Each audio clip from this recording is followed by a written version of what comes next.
पत्रकार बंधू आणि भगिनींचं राष्ट्रीय श्रमिक आघाडीच्या वतीनं हार्दिक स्वागत। सर्वप्रथम मी यशवंत भाऊ भोसलेंचे आभार मानतो की त्यांनी इथं आज मला संधी दिली की माझं मत मांडण्याकरता या आपल्या पत्रकार परिषदेमध्ये। तर सर्वात महत्त्वाचं म्हणजे भाऊ म्हणल्याप्रमाणे या आपल्या चिंचवड त्याचबरोबर मावळ हा जो सगळा पट्टा आहे, या ठिकाणी इंडस्ट्री फार मोठी आहे। जवळपास सांगतो 70% वरती जो मतदार आहे हा कामगार वर्ग आहे। आणि गेले 30 वर्ष मी स्वतः, आमचे वडील, आमचं पूर्ण कुटुंब भाऊंच्या बरोबर होतं। आणि भाऊंची जडणघडण कशी झाली, भाऊंचं कार्य काय, हे तुम्हाला आम्हाला हे आपल्याला अगदी खरं माहिती आहे की भाऊंचं कार्य काय आहे। की कामगार क्षेत्राकरता भाऊंनी जे आपलं आयुष्य वेचलेलं आहे, तर आता ही खरी संधी आलेली आहे की मावळ मतदारसंघामध्ये गेले 10 वर्ष भारतीय जनता पार्टीचं काम भारतामध्ये चांगलं आहे। आणि मात्र असा कुठला कामगार नेता की ज्याला खासदारकीचं तिकीट भेटले आणि त्याला वरती काम करायला संधी भेटलेली आहे असं मला वाटत नाही। तर ही अतिशय सुवर्ण संधी आलेली आहे।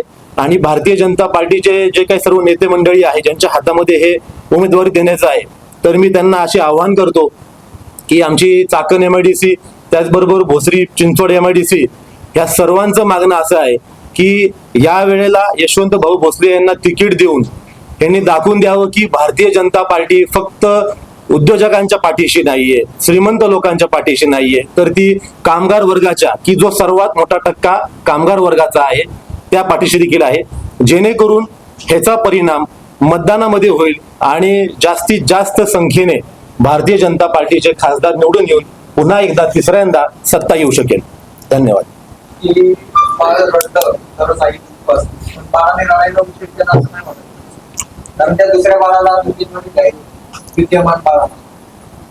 सगळ्यात महत्वाचं असं आहे, मला उशीर झालेला असा नाहीये, कारण अजूनही डिक्लेअर चालू आहे। हा ठीक आहे, बदल पण होतात, करायचं तर सगळं होऊ शकतं, परंतु माझं का असा टार्गेट एका व्यक्तीबद्दल नाहीये, परंतु कुठंतरी कामगारांना सुद्धा भावना आहेत, त्यांना सुद्धा प्रश्न आहेत आणि त्यांचं प्रतिनिधित्व करताना तुम्ही त्यांना विचारात घेतलं पाहिजे, त्यांना प्रतिनिधित्व दिलं पाहिजे, हा विसर पडलाय। म्हणून मी आठवण करून देण्यासाठी आज या ठिकाणी पत्रकार परिषद आयोजित केली आहे। उद्या जो काय निर्णय होईल तो होईल, परंतु आवाज तर दिला पाहिजे ना। तुम्ही आवाजच दिला नाही तर कळणार कसं? मिळाली नाही तर तुम्ही आम्ही पक्षाचा कार्यकर्ता आहे, त्यामुळं हा विचार नाही करू शकत मी। हा आजच्या दर्शवणारा म्हणजे आज ज्या श्रमिकांच्या जीवावरती, त्यांच्या मतदानावर, म्हणजे जवळपास 60-70% श्रमिक आहेत, कामगार आहेत, त्यांचं प्रतिनिधित्व करायला श्रमिक पाहिजे ना। श्रमिकांचं प्रतिनिधित्व करायला श्रमिक पाहिजे, कामगार प्रतिनिधी पाहिजे। प्रत्येक ठिकाणीच तुम्ही बघितलं ठेकेदारी मालकांचे प्रतिनिधी चालले, मग ते श्रमिकांचे प्रश्न ते कसे मांडणार, ते कसे सोडवणार, तुमची दुःख ते कुठं मांडणार आहेत? पत्रकारांची असू देत, ते पण श्रमिकच आहेत, म्हणून श्रमिक पत्रकार संघ म्हणलंय। मी सुद्धा श्रमिक आहे, हे उद्योजक जरी असले तरी श्रमिकच आहेत, ह्यांचे प्रश्न कुठं मांडले जात आहेत? तिथे सगळं कंत्राटदार म्हणजे वेगळंच चित्र दिसतंय मला आज, त्यामुळे मला बोलणं भाग आहे। आणि आपण सुद्धा पाहताय, टीव्ही उघडला, ह्याला पळवला त्याला पळवला, ज्यांच्याकडे कुठलीही विद्वत्ता नाही, हा जातीयतेवरती आधारावर हा त्या जातीचा आहे, हा त्याच्या मागे एवढ्या जातीचे लोक आहेत, ह्या उचलायला आला पक्षात, द्या तिकीट, ही कुठली गणित आहे? सगळं देशामध्ये जातीय व्यवस्थेवरती देशाची संसद चालणार आहे का? श्रमिकाला जात नसते, शेतकऱ्याला जात नसते, कष्ट करणाऱ्याला जात नसते, परंतु आज तो वंचित ठेवला आणि जातीय व्यवस्थेवर राजकारण करून जर श्रमिकांना उद्या भविष्यात दाबलं जात असेल तर त्याच्यासारखं दुःख नाही। आता उद्या संसदेमध्ये कायदे झाले, काय झालं, बोलणार कोण? म्हणजे सगळ्यात जास्त ताकदवर या देशातला श्रमिक आहे, ज्यांनी महासत्ता मध्ये सहभाग घेतला आहे, देशाची महासत्ता घडवायला, आणि त्याला तुम्ही मागे ठेवलाय। त्याला विचारत पण घे ना. मतदानाला फक्त गाड्या भरून नेणार, 2000 रुपये देऊन दारू पाजून, एवढीच किंमत त्याची. त्यामुळं आम्ही प्रतिनिधित्व मागितलंय मावळातनं. जर भारतीय जनता पार्टी आमच्या पक्षाला श्रमिकांच्या बद्दल आदर असेल, त्यांची जर देशात मतं पाहिजे असतील, तर श्रमिकांना न्याय देऊन श्रमिकांच्याच नेत्यांना प्रतिनिधित्व दिले पाहिजे, अशी आमची मागणी राहील. आणि ठेकेदारांची वळवळ चालू आहे अवतीभवती, डायरेक्ट वरती बसून ते थोडं थांबवलं पाहिजे. त्यामुळे पक्षाची बदनामी होती, हे नेत्यांनी पण जाणून घेतलं पाहिजे. कुठंतरी वळवळ फक्त ठेकेदार, भांडवल आणि सर्वसामान्य तमाशा बघत बसणार आयुष्यभर. ज्यांच्या घामावरती आज मेट्रो चालू झाली, ज्यांच्या घामावरती महासत्ता देशाची सुरू झाली, त्यांना कोण, त्या श्रमिकाला कोण विचारणार आहे? हे दुर्दैव आहे. म्हणून आज आपल्या पत्रकार परिषदेचा घाट घातलेला आहे. आम्ही बोलणार कधी आणि कुठे बोलणार आहे? 9 वर्ष झाली आज. देवेंद्र फडणवीस असतील, सगळ्या नेत्यांना आम्ही दरवाजे ठोकून झाले. वेळ नाहीये, दुःख आहे ना. आम्ही जनतेसमोर जायचं काय कमळ घेऊन? प्रतिनिधित्व दिलं पाहिजे. आत्ताही त्यांनी बातमी ऐकल्यानंतर मावळ लोकसभा मतदारसंघात बदल केला पाहिजे. भारतीय जनता पार्टीचं कमळ फुलवलं पाहिजे. ते कामगार चळवळीतला नेता म्हणून यशवंतराव भोसलेलाच तिकीट दिलं पाहिजे, ही माझी मागणी राहील.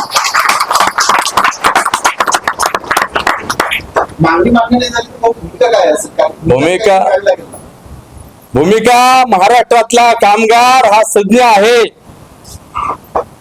त्याला आवाज नाहीये. मतदानातून आवाज कळेल. कोण म्हणलं? नाही, श्रमिक कळेल ना काय करायचं, त्याला त्याचा आवाज आहे ना. मला तर मी काम करणार ना, युती धर्म पाळणार ना, परंतु जनतेला धर्म, तुम्ही धर्म नाही पाळायचा आणि जनतेने पाळला पाहिजे असं थोडंच आहे. आम्ही तर काय नेते, त्या प्रतिनिधी आहे पक्षाचे, आम्ही आमचं कर्तव्य बघू, पण जनतेला कसं सांगणार सगळं? हा, तुमच्या आतमध्ये जी खतखत आहे ती ती तुमच्या मतातून दाखवणार आहे. हे मी सत्य सांगतोय ना. हा, मी माझं कर्तव्य बजावणार आहे, कमाई घेऊनच फिरणार आहे. 10 वर्ष फिरलोय तसं. मागच्या 10 वर्षात विद्यमान खासदारांनी श्रमिकांचे प्रश्न सोडवले नसतो. हा, मागच्या 10 वर्षात विद्यमान खासदारांनी श्रमिकांचे प्रश्न सोडवले म्हणून तर ते संसद रत्न झाले. आता कोहिनूर रत्न म्हणून आम्हाला पाठवा. आता ती संसद रत्न आता ठेवून टाका जरा पॅकेट मध्ये. आता कोहिनूर रत्न जाऊ द्या, किती तेच रत्न. हा, दुसरा बी पाहिजे ना कोहिनूर रत्न. पत्राद्वारे मागणी केलेली आहे, मात्र किती खतखत आहे, तुम्ही बोलून दाखवलं या पत्रामध्ये उल्लेख केला का? आता ही काही उल्लेखच करतोय ना, जाणार किती पर्यंत? तुम्ही किती डेंजर आहे, तुम्ही वाजवा. त्यासाठी तर बोलवलं आपल्याला. बऱ्याचदा कळवून झालंय, वाचायला वेळ पाहिजे ना. किती काम आहेत, 6 महिन्याला खुर्च्यांची टेन्शन्स आहेत. तुम्ही भूमिका ठाम घेतली, तुम्ही डबल दोन्ही बाजूनी बोलताय. कुठली भूमिका? लढण्याची, तुम्ही लढणारच नाही, मला उमेदवारी दिली, भाजपा तुम्ही जागा मला विचार नाही केला, तर त्याच्यात ठोस निर्णय तुम्ही घेणार, तुम्ही बोलत नाही. दोन्ही बाजूने तुम्ही भाजपही बघताय, तुम्ही उमेदवारी बघताय आणि अंतिम टप्प्यात बघताय की तिथं उमेदवारी आता घोषित होता. अजून घोषित नाही ना झालेली. झाली तर आपण बघूया, झाली तर आनंद आहे. पण आम्हाला आज त्या निमित्ताने अगोदर 10 वाजता त्यासाठीच घेतली ना, 12 साडेबारा पर्यंत काहीतरी निर्णय बदलल. मावळ विधानसभेमध्ये भारतीय जनता पार्टीच्या सर्व पदाधिकाऱ्यांनी बैठक घेऊन सांगितलं, जर शिवसेनेला तिकीट सोडलं तर आम्ही मतदान नाही करणार, युती धर्म नाही पाळणार. तसं तुम्ही युती धर्म पण पाळणार म्हणताय आणि इकडं उमेदवारी पण मागताय, नक्की काय? हे बघा, माझं कर्तव्य आहे मागणं. नाही दिल्यानंतर पक्षाची एक शिस्त असते, अलायन्सची एक शिस्त असते, त्या शिस्तीच्या बाहेर आम्ही जाणार नाही. मागणं हा माझा धर्म आहे, तो मी मागणार. आणि शेवट पण मागणार. भांडणं हा सुद्धा, घरामध्ये भांडू शकतो, बोलू शकतो, पण आई वडिलाची नाती तोडू शकत नाही ना. हा धर्म आहे, तो मी पाळणार ना. तो तेव्हाचा निवडणुकीतला पाळणार. पण आज मागण्याचं माझं कर्तव्य आहे. त्या निमित्ताने तुमच्यापर्यंत माझे श्रमिकांचे जे काही मुद्दे आहेत ते मांडले तुमच्या समोर. आणि हे सुद्धा ज्यावेळेस लोकसभेच्या निवडणुका असतील तेव्हा मंचावरनं सुद्धा मांडणार. असं आहे पण तरी द्या असंही म्हणणार. हो, जसं तुम्ही म्हणतात की लोकसभेमध्ये कामगारांचा श्रमिकांचा प्रश्न मांडणारा नेता आताच्या घडीला तो पुढे दिसत नाही. म्हणून जर तुम्ही मला जर तिकीटच नाही मिळालं, तुम्ही जर भूमिकाच नाही घेतली तर प्रश्न मांडणार ना. आपला प्रश्न अतिशय उचित आहे. काळ आणि वेळ हे सर्व ठरवेल. ज्या त्या वेळेस ज्या त्या घटना झालेल्या दिसून येतील. फक्त वाट पहा. अपक्ष नाही ते संकेत बघू आपण. आता तुम्ही सर्वांनी मला साथ दिली. 30 वर्ष प्रत्येक लढ्याला माझ्या पाठीशी उभा राहिलात. ह्या वेदना माझ्या एकट्याच्या मी मांडलेल्या नाहीयेत. देशातल्या करोडो श्रमिकांच्या, शेतकऱ्यांच्या, तुम्हा आम्हा सर्वांच्याच वेदना आहेत. तुम्ही सांगा, टीव्ही उघडल्यानंतर तुमच्या प्रश्नावर डिबेट होतंय का? हो काय माझ्या प्रश्नावर काही डिबेट होतंय का? धनगर समाजाचा नेता, मराठा समाजाचा नेता, कुणबी समाजाचा नेता, अमुक समाजाचा नेता, श्रमिकांचा नेता कुठं हरवला? पत्रकारांचा मधला नेता कुठं हरवलाय?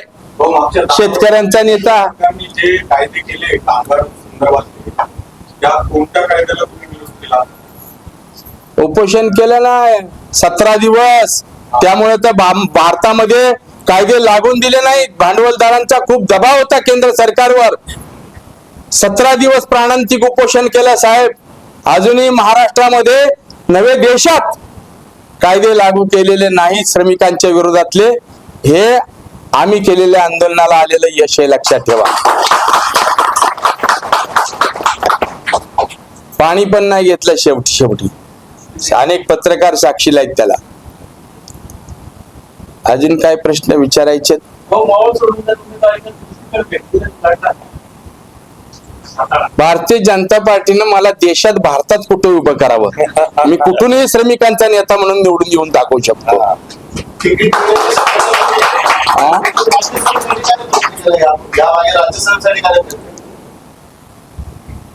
ऍक्च्युली परिस्थिती अशी आहे, पूर्वी श्रमिकांच्या, कामगारांच्यातले प्रतिनिधी, शिक्षकांचे प्रतिनिधी, वेगवेगळ्या थिंक टँक मधले प्रतिनिधी असे जात होते राज्यसभेवर.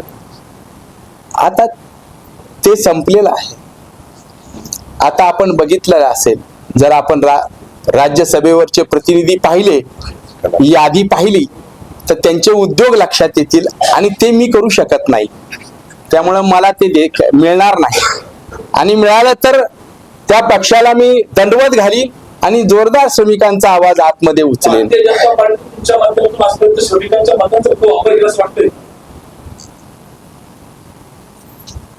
मी या मताशी सहमत आहे. मी ज्या पक्षात राहतो त्या पक्षाला यश मिळतच.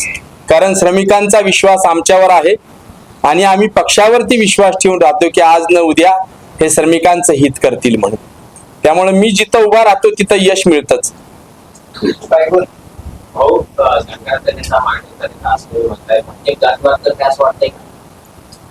देशच जातीयवादी झालेला आहे साहेब, खालून तळातून वरपर्यंत. त्यामुळे पक्ष सुद्धा त्याच, जे खालनं चाललंय तेच वरती वापर करतात. त्याला काय, त्यांना राजकारण करायचंय. समाजानं जातीवाद बाजूला फेकून दिला पाहिजे ना. तुम्ही सांगा, आज आरक्षणावरनं भांडणं होत आहेत. मराठा समाजाला आरक्षणासाठी जरांगे पाटील भांडतायत.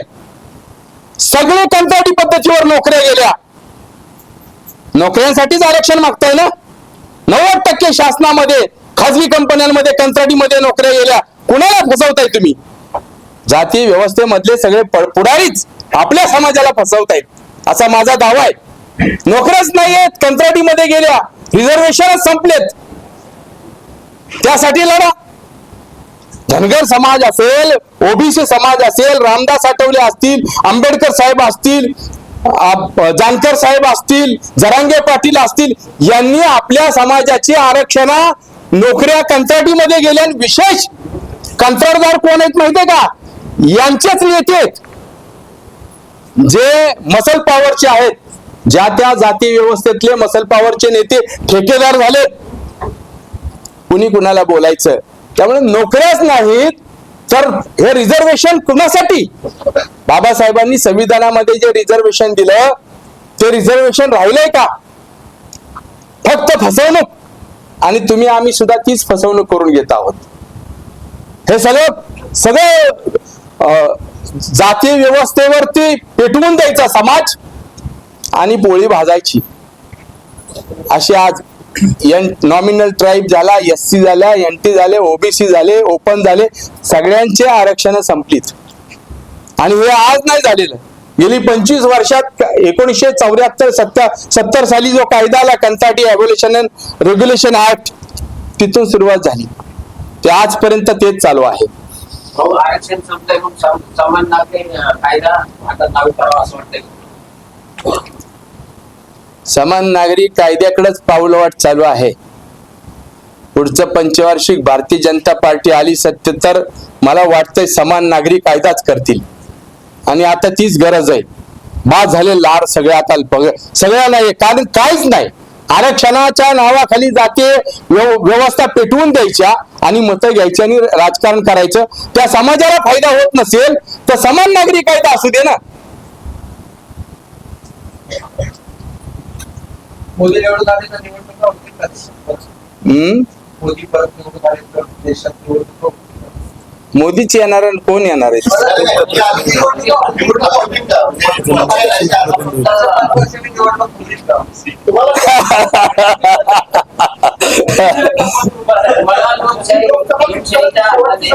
ही लोकसभा तुमच्यासाठी हा देश हा संविधानानं, बाबासाहेबांच्या संविधानानं विणलेला देश आहे. हे एक निवडणुका होणार, कॉर्पोरेशनच्याही निवडणुका होतील, सगळ्याच होतील, सगळं होईल व्यवस्थित.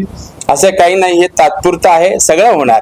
लोकशाही शाबूत राहणार आहे, माझा विश्वास आहे. आणि जनता प्रचंड भारतातली पेटून उठली तर ती कुणाच्या बापाची नाहीये, लक्षात ठेवा. ती कुठल्या पक्षाची नाहीये. अस्तित्वाला धक्का लागला, देश पेटून उठेल. त्यामुळे ते नेत्यांनाही माहित आहे आणि असं काही भिण्याचं कारणही नाही. ते पेट्रोल उठणारे जे श्रमिक आहेत ते म्हणतात की यशवंत भोसले आमच्या बरोबर पाहिजे. यशवंत भोसले म्हणतात की मी युती धर्म पाळणार. म्हणतात की यशवंत भोसलेंच्या मागे श्रमिकांनी उभं राहू नये. 100% श्रमिक माझ्या मागे उभाच आहे. उभा राहू का म्हणजे काय? आज 30 वर्षे बघा, खाली बघा.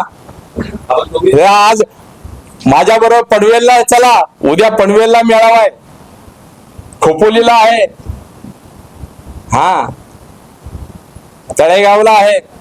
फक्त तिकीट देऊ द्या, राऊंड मारला तरी लाखोच्या मतांना निवडून येऊ शकतो.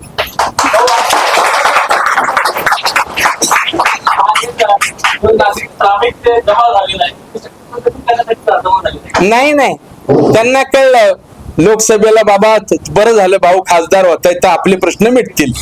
कानावर आली बातमी पळत आलेत.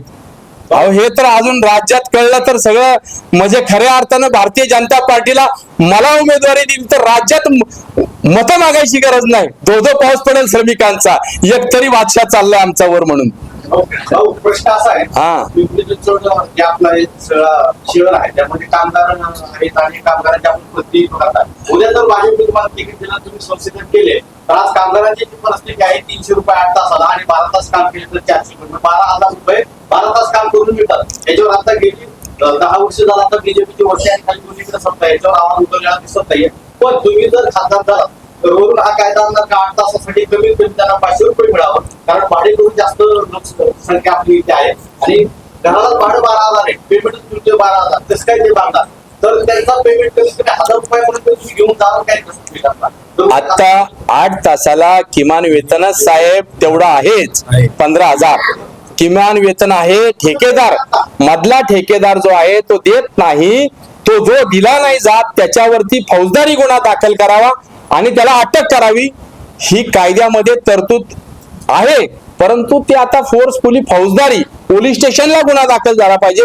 यासाठी मी लढणार आहे की तो मालकाला त्या ठेकेदाराला अटकच झाली पाहिजे. तो नाहीये आपल्याकडे तरतूद. त्यामुळे पगार नाही दिला तरी चालतो तुम्ही म्हणता तसं, पण कायदा आहे, तोच कायदा आहे. 8 तासाची ड्युटी आहे आणि मिनिमम वेजेस 15,000च आहे आत्ताही. कायदा वेगळा काही नाहीये, तो आहेच, पाळला जात नाही.